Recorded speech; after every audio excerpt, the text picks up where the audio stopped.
Ocean gate की टाइटैन submarine ने अपना सफर कनाडा के सेंट जॉन पोर्ट से शुरू किया। जिस लोकेशन पर इसे ओशन के अंदर डाइव करना था, वह सेंट जॉन पोर्ट से करीब 700 किलोमीटर दूर नॉर्थ अटलांटिक ओशन में थी और इसी पॉइंट पर ठंडे पानी के नीचे ओशन की गहराइयों में टाइटैनिक का शिपरैक भी मौजूद है। शनिवार 17 जून 2023 को यह सफर शुरू किया गया और प्लान के मुताबिक अगले दिन रविवार सुबह 8 बजे टाइटैन को पानी में उतारा जाने वाला था। आप सभी को ये बता दें कि डाइव से पहले टाइटैन में एक प्रॉब्लम नोटिस की गई थी, लेकिन इसके बावजूद भी अपनी जान दांव पर लगाकर इसे ओशन पर उतार दिया गया। वह क्या समस्या थी और आखिर पता होने के बाद भी यह खतरा क्यों मोल लिया गया? स्वागत करते हैं आपका एक बार फिर एनएसपी न्यूज में। सफर में कुल 5 लोग मौजूद थे, जिसमें एक्शन एविएशन के फाउंडर हामिश हार्डिंग भी मौजूद थे। इन्होंने जेफ बेजोस के साथ स्पेस में भी ट्रैवल किया था। दूसरे नंबर पर स्टॉकटन रश, जो ओशन गेट के सीईओ भी थे। यह अमेरिकन कंपनी ओशन टूरिज्म के लिए सबमर्सिबल्स तैयार करती थी। तीसरे नंबर पर 77 साल के पॉल हेनरी थे, जिन्होंने पहले भी टाइटैनिक को विजिट किया था। यह शिपरैक एक्सपर्ट थे और इनको टाइटैनिक के बिखरे हुए पार्ट्स की काफी जानकारी थी। और आखिर में पाकिस्तानी बिजनेस टाइकून शहजादा दाऊद अपने बेटे सुलेमान के साथ उसी सबमरीन का हिस्सा थे। 17 जून 2023 को डाइव करने से पहले हामिश हार्डिंग ने इंस्टाग्राम पर अपना आखिरी पोस्ट किया। उनका कहना था कि बहुत ठंडे मौसम के कारण उनकी डाइव डिले हो गई है।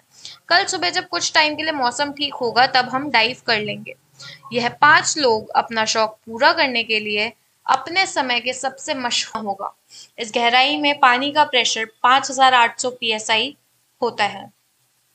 यह इतना प्रेशर होता है कि इंसान की पूरी बॉडी पर नहीं, बल्कि सिर्फ 1 स्क्वायर इंच पर पूरा एक हाथी खड़ा कर दिया जाए।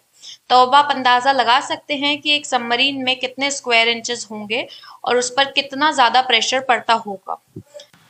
रविवार 2023 18 जून दोपहर 12 बजे सबमरीन का सफर शुरू हुआ। नॉर्मली टाइटैनिक तक पहुंचने में 2 घंटे तक का समय लगता है, लेकिन 1 घंटे 45 मिनट बाद ही मदरशिप पोलार प्रिंस, जो कि ऊपर वेट कर रही थी, उसका सबमरीन से कनेक्शन टूट गया। अगर 2 घंटे टाइटैनिक तक पहुंचने में लगते हैं, तो सिर्फ 15 मिनट पहले कनेक्शन टूटने का यह मतलब है कि सबमरीन टाइटैनिक के काफी नजदीक पहुंच चुकी थी। समुद्र की इस गहराई में सूरज की रोशनी पहुंचना नामुमकिन है और यहाँ हर वक्त बहुत ज्यादा अंधेरा होता है। इतनी गहराई में वायरलेस सिग्नल का टूटना एक बहुत ही नॉर्मल बात होती है, इसलिए पहले इस बात को ज्यादा सीरियस नहीं लिया गया। पूरा ट्रिप टोटल 7 घंटों का था। 12 बजे से लेकर शाम 7 बजे इस सबमरीन को वापस लौटना था, लेकिन जब शाम 7 बजे तक भी टाइटैन से कुछ कनेक्शन नहीं हो पाया और ना ही वो वापस लौटी, तो ऊपर खड़ी मदरशिप क्रू के पसीने छूटना शुरू हो गए। Canadian research vessel polar Prince ने टाइटैन की खोज शुरू कर दी। 9:40 पे उन्होंने यूएस कोस्ट गार्ड से कनेक्ट करके मदद मांगी। अगले ही दिन मंडे को यूएस और कैनेडियन शिप्स और प्लेन्स ने पूरा एरिया में एक प्रॉपर सर्च ऑपरेशन शुरू कर दिया। उन्होंने सिर्फ समुद्र की सतह पर ही नहीं, बल्कि सोनार स्कैनिंग की मदद से पानी के अंदर भी अपनी खोज जारी रखी। इस एरिया में जो कमर्शियल वेसल्स थी, उनको भी ऑर्डर दिया गया कि अपनी आंखें खुली रखें। अगले 2 दिनों तक ये खोज जारी रही, लेकिन टाइटैन का कोई पता नहीं चला।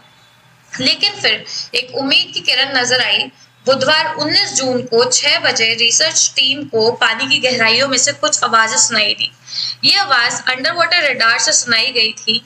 फौरन आरओवीज को आवाज के डायरेक्शन में भेज दिया गया, लेकिन इस बार भी टाइटैन की कोई खबर ना मिली। अब टाइटैन को हमेशा के लिए खो देने का डर बढ़ता जा रहा था, क्योंकि सबमरीन में जितना ऑक्सीजन था वो सिर्फ 96 घंटे यानी 4 दिनों तक का ही था, और इस वक्त तक 4 में से 3 दिन बीत चुके थे।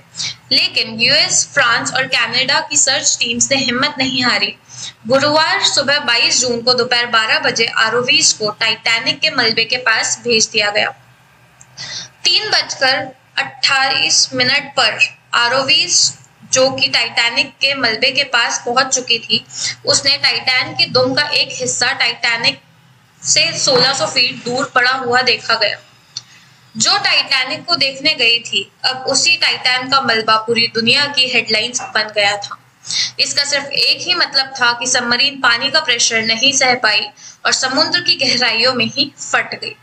इस खबर ने पूरी दुनिया में जैसे हलचल ही मचा दी। ओशन गेट की सेफ्टी पर भी सवाल खड़े किए गए। ओशन गेट के सीईओ स्टॉकटन रस्ट, जो खुद भी इसी हादसे में अपनी जान गंवा बैठे थे, उन्होंने 2021 में कहा था कि वो जानते हैं कि उन्होंने टाइटैन को बनाते वक्त कुछ रूल्स तोड़े हैं, क्योंकि उन्होंने टाइटैन को स्टील से नहीं बल्कि एविएशन ग्रेड कार्बन फाइबर से बनाया है। पर वो इस इंडस्ट्री में कुछ नई इनोवेशंस करना चाहते थे, तभी उन्होंने स्टील को रिप्लेस करके कार्बन फाइबर का इस्तेमाल किया था।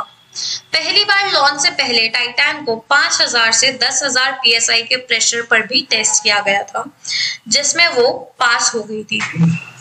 पर एक्सपर्ट्स का मानना है कि ओशन के अंदर हजारों तरह की ताकतें सबमरीन पर पड़ती है, जिसमें ना सिर्फ पानी का प्रेशर बल्कि पानी का बहाव भी होता है जो लहरों की वजह से पड़ता है। इसके अलावा अंधेरे की वजह से यह भी हो सकता है कि कोई भारी पत्थर या फिर कोई समुद्री जीव सबमरीन से टकराई हो।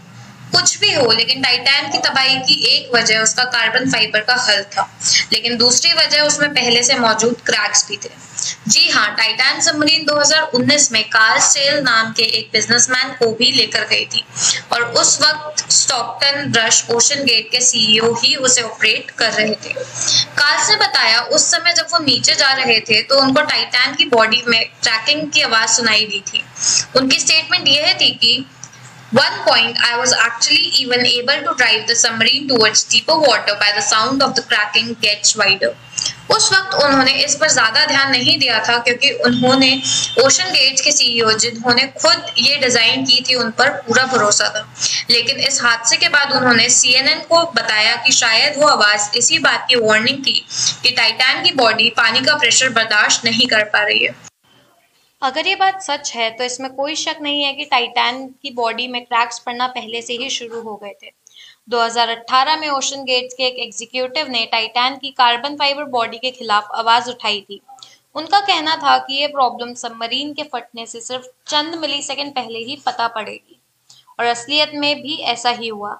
जिस गहराई में टाइटैन फटी है, एक्सपर्ट्स का कहना है कि उसको फटने में सिर्फ 0.3 सेकंड ही लगे होंगे।